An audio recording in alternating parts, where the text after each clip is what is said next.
Hello student, इस video में हम लोग प्रिपरेशन ऑफ पेरेंटल्स के बारे में पढ़ेंगे। मींस अगर हम पेरेंटल प्रोडक्ट्स को बनाते हैं तो कौन कौन से इंग्रेडिएंट हैं, कौन सा प्रोसीजर है जो अप्लाई करते हैं उसको बनाने के लिए। तो ये D Pharm second year pharmaceutic second का एक टॉपिक है जिसके बारे में हम देखेंगे। Preparation of parentals, various vehicles use in parentals. Pyrogen free water is commonly use as vehicle for injections. तो जो भी व्हीकल्स सबसे मेन इंग्रेडिएंट होता है पेरेंटल्स का, व्हीकल्स जो डिफरेंट डिफरेंट टाइप्स के व्हीकल्स का प्रयोग करते हैं ज़रूरत के अकॉर्डिंग। तो pyrogen free vehicles is commonly use as vehicle for injection. Non aqueous vehicle for example oil can be also use as a vehicle when the medicament is insoluble in water and when its depot effect is desired. Vehicle are three types. They are aqueous vehicles, water soluble vehicle और non aqueous vehicle। तो generally जो vehicles का प्रयोग करते हैं वो तीन प्रकार के होते हैं: vehicles, aqueous vehicles, water soluble vehicles और नॉन एक्वस व्हीकल्स। तो जो ड्रग्स वाटर सोल्यूबल्स हो जाती हैं उनको जनरली एक्वस व्हीकल्स में डिज़ोल्व कर दिया जाता है, बट जो वाटर में नहीं सोल्यूबल होती हैं, जो वाटर में आसानी से नहीं घुलती, उनके लिए नॉन एक्वस व्हीकल्स का प्रयोग करते हैं जिसमें आयल्स का प्रयोग किया जाता है उन ड्रग्स को डिज़ोल्व करने के लिए। और कुछ वाटर सोल्यूबल्स व्हीकल्स का भी प्रयोग किया जाता है हाइड्रोलिसिस से बचाने के लिए ड्रग को। तो ये तीन प्रकार की इसमें बताए गए हैं कौन कौन से: एक्वस व्हीकल्स, वाटर सोल्यूबल्स और non aqueous vehicles. Generally in तीन व्हीकल्स का मेजरली प्रयोग किया जाता है पेरेंटल प्रोडक्ट को बनाने के लिए। तो इसमें first vehicles, aqueous vehicles. There are three types of aqueous vehicles namely, जो कि तीन प्रकार के ये भी होते हैं एक्वस व्हीकल्स। तीन प्रकार कौन कौन से: water for injections free from pyrogens. तो वाटर फॉर इंजेक्शन जिसमें किसी भी प्रकार का पायरोजेंस ना हो। If water for injection contains pyrogen it produce rise in body temperature, so pyrogen should be removed. तो जो वाटर फॉर इंजेक्शन यूज़ करते हैं फर्स्ट टाइप का वो पायरोजन फ्री होना चाहिए। अगर उसमें पायरोजेंस हैं तो वो हमारे जाके बॉडी में सेंट्रल नर्वस सिस्टम में हाइपोथैलेमस पे इफेक्ट करता है, जिससे क्या होगा, ऐसा पायरेटिक इफेक्ट प्रोड्यूस करेगा, जैसे हमारी बॉडी का टेम्परेचर बढ़ने लगेगा, जो फीवर काज करने का भी चांसेस होते हैं। तो जो भी वाटर फॉर इंजेक्शंस यूज करते हैं उसमें वो पायरोजन फ्री होना चाहिए, उसमें किसी भी प्रकार के पायरेटिक एजेंट ना हो, अदरवाइज वो हमारी बॉडी में इन्फेक्शन काज कर सकता है, उसका बॉडी का टेम्परेचर बढ़ा सकता है अगर उसको एडमिनिस्टर्ड कर दिया जाए तो। बी है water for injection free from carbon dioxide CO2। तो दूसरा, if water contain carbon dioxide the sodium salt of drug the for example barbiturate and sulphonamide may decompose and free base is precipitated, so carbon dioxide should be eliminated by boiling water for injection for 10 minute. तो जो दूसरा types का है water for injection उसमें carbon dioxide नहीं होना चाहिए। Carbon dioxide कुछ ड्रग्स ऐसी हैं जिनमें जाके उनसे रिएक्ट होता है और उन्हें डिकम्पोज कर देता है। यहाँ पर एग्जांपल की बात करें तो जैसे बारबिचुरेट और सल्फोनामाइड। जनरली कार्बन डाइऑक्साइड अगर इन ड्रग के इंजेक्शन को बना रहे हैं तो उसमें अगर कार्बन डाइऑक्साइड का अवेलेबल है व्हीकल में तो वो जाके इन ड्रग्स से रिएक्ट होता है और इन ड्रग्स को डिकम्पोज कर देता है, ख़राब कर देता है। तो ये फर्दर इन ड्रग्स का यूज़ नहीं किया जा सकता। तो इसके लिए यूज़ से पहले इसमें जो कार्बन डाइऑक्साइड है उसको निकालना ज़रूरी होता, तो उसको हटाने के लिए, रिमूव करने के लिए उसको 10 मिनट तक बॉयल किया जाता है उस वाटर को, जिससे कार्बन डाइऑक्साइड एलिमिनेट हो जाता है। नेक्स्ट है C water for injection free from dissolve air. If water contain air oxidation of the medicament may take place. तो अगर वाटर में एयर डिजॉल्व है तो वो एयर क्या करेगी, हमारे ड्रग के साथ ऑक्सीडेशन की क्रिया को चालू कर सकती है, जिससे हमारे ड्रग अगेन डिकम्पोज होने के चांसेस बढ़ जाते हैं। So dissolve air should be remove by boiling process. तो बॉइलिंग प्रोसेस के थ्रू वाटर से जो एयर है उसको निकाला जाता है। उसके लिए 10 मिनट तक वाटर फॉर इंजेक्शन को बॉयल किया जाता है, जिससे डिज़ोल्व एयर है वो निकल जाती है, फिर उसको हम यूज़ में ले सकते हैं। तो ये एक आइसोटोनिक व्हीकल के रूप में जाना जाता है, जिसका प्रयोग NaCl का इंजेक्शन बनाने में, लैक्टेट रिंगर सोल्यूशन इंजेक्शंस बनाने, या डेक्सट्रोज और NaCl का इंजेक्शंस बनाने में प्रयोग में लिया जाता है। नेक्स्ट है water miscible vehicles. Water miscible vehicles क्या होते हैं?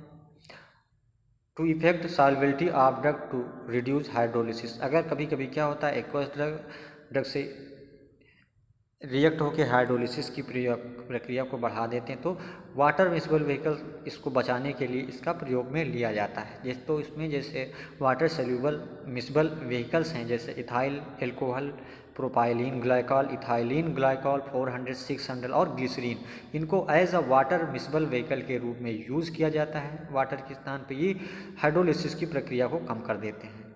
थर्ड है non aqueous vehicle. Non aqueous vehicle जिसमें कि जनरली आयल का प्रयोग किया जाता है। जो ड्रग्स वाटर में नहीं सॉल्युबल होती हैं उनके लिए नॉन एक्वस व्हीकल का प्रयोग करते हैं। Non aqueous vehicles are use when use of water is contraindicated in one way और other way it use due to following reason. First क्या रीजन है? व्हेन मेडिकामेंट इनसोल्यूबल और स्लाइटली सोल्यूबल इन वाटर। अगर हमारी जो drugs है, medicaments है, वो वाटर में सोल्यूबल नहीं है तब इसका प्रयोग करते हैं। दूसरी कौन सी कंडीशन है? To increase the solubility of preparation. अगर किसी प्रिपरेशन की सॉल्युबिलिटी को बढ़ाना है तब भी इसका प्रयोग किया जाता है। Third, to prolong the duration of action of a drug. अगर किसी ड्रग के एक्शन को बढ़ाना है, लंबे समय तक उस ड्रग के एक्शन को रखना है, तब भी इसका प्रयोग किया जाता है नॉन एक्वस व्हीकल का। तो इसके लिए कुछ एग्जांपल हैं, जैसे कि फिक्स्ड आयल, सीसम आयल और cotton seed oil, peanut oil, ये कुछ आयल्स हैं जिनका प्रयोग as a water non aqueous vehicles किया जाता है। Next, different additive employed in the formation parental preparation. कौन कौन से एडिटिव हैं जिनका प्रयोग किया जाता है? तो बहुत सारे एडिटिव हैं जिनका प्रयोग किया जाता है। Additive are other than active ingredient add to the preparation to improve the quality of product. The additive act to prevent the physical, chemical and biological degradation of product. तो जो हमारा मेन मेडिकामेंट होता है उसके अलावा जो भी हम इंग्रेडिएंट का प्रयोग उसकी क्वालिटी को बढ़ाने के लिए करते हैं, क्वांटिटी या क्वालिटी को बढ़ाने के लिए किया जाता है अपने प्रिपरेशन को, वो एडिटिव कहलाते हैं। ये जो एडिटिव होते हैं हमारे प्रिपरेशन के फिजिकल, केमिकल और बायोलॉजिकल डिग्रेडेशन होने से बचाते हैं। इसकी प्रॉपर्टी क्या होनी चाहिए? They should be non toxic, ये नॉन टॉक्सिक हो। They should be non irritant, और ये नॉन इरिटेंट हो, ये हमारी बॉडी से किसी भी प्रकार का इरिटेशन कॉज ना करें। They should be compatible with many ingredient, ये किसी भी हर इंग्रेडिएंट के साथ इनकम्पेटेबल हों, उनके साथ इनकम्पेटिबिलिटी कॉज ना करें। They should not interfere with therapeutic effect. जो हमारी ड्रग है, मेडिकामेंट है, उसके थेरेप्यूटिक इफेक्ट से किसी भी प्रकार से इंटरफेयर ना करें, उसमें कुछ चेंजेस ना लाएं। And they should be physically stable and chemically inert, ये फिजिकली स्टेबल हों, स्टेबल इन नेचर के हों और केमिकली इनर्ट नेचर के हों, तभी इनका use as a vehicle additive किया जाता है। डिफरेंट एडिटिव हैं जिनका प्रयोग किया जाता है, उनके बारे में हम देखेंगे कौन कौन से एडिटिव हैं जो पेरेंटल प्रिपरेशन में मुख्यतः और जनरली सबसे ज़्यादा यूज़ किए जाते हैं उस प्रिपरेशन को बनाने के लिए। तो पहला है व्हीकल, जिसके बारे में हम अभी डिस्कस किए थे। तो व्हीकल्स का प्रयोग जो कि एक्वस व्हीकल्स होते हैं, नॉन एक्वस व्हीकल्स होते हैं। एक्वस में water soluble, water for injection, pyrogen free, carbon dioxide free और एयर डिजॉल्व फ्री होने चाहिए। नॉन एक्वस में कुछ आयल्स का प्रयोग किया जाता है, जैसे फिक्स्ड आयल, प्रोपाइलिन ग्लाइकॉल और पीनट आयल, बहुत सारे आयल्स हैं जिनका प्रयोग किया जाता है। तो जो ड्रग्स वाटर में सोल्यूबल नहीं होती वहाँ पे नॉन एक्वस व्हीकल्स का प्रयोग करते हैं। उसके बाद तीसरा मेन इंग्रेडिएंट है सॉल्युबलाइज़र। सॉल्युबलाइज़र क्या करता है? ये जो भी हमारी ड्रग है उसकी सॉल्युबिलिटी को बढ़ाने के लिए इसका प्रयोग किया जाता है। ये एक्ट करते हैं एज अ को सॉल्वेंट।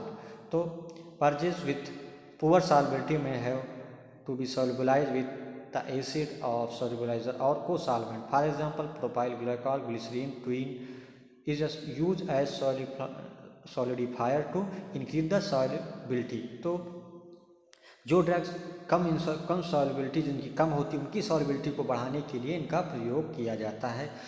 तो यहाँ पे कुछ एग्जांपल जैसे ग्लिसरीन, ट्विन, इनका प्रयोग, और प्रोपाइलिन ग्लाइकॉल जिनका प्रयोग सॉलिबिलिटी को इंक्रीज करने के लिए करते हैं। तीसरा जो एडिटिव है वो है antioxidant. Antioxidant are use to protect the active medicament from oxidation. तो ऑक्सीडेशन की प्रक्रिया से बचाने के लिए मेडिकामेंट को एंटीऑक्सीडेंट एजेंट का प्रयोग करते हैं।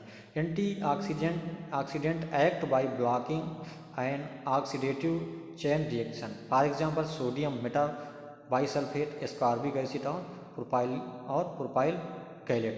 ये कुछ एग्जांपल हैं जिनका प्रयोग एज ए एंटीऑक्सीडेंट किया जाता है, जैसे सोडियम मेटाबाइसल्फेट और एस्कॉर्बिक एसिड।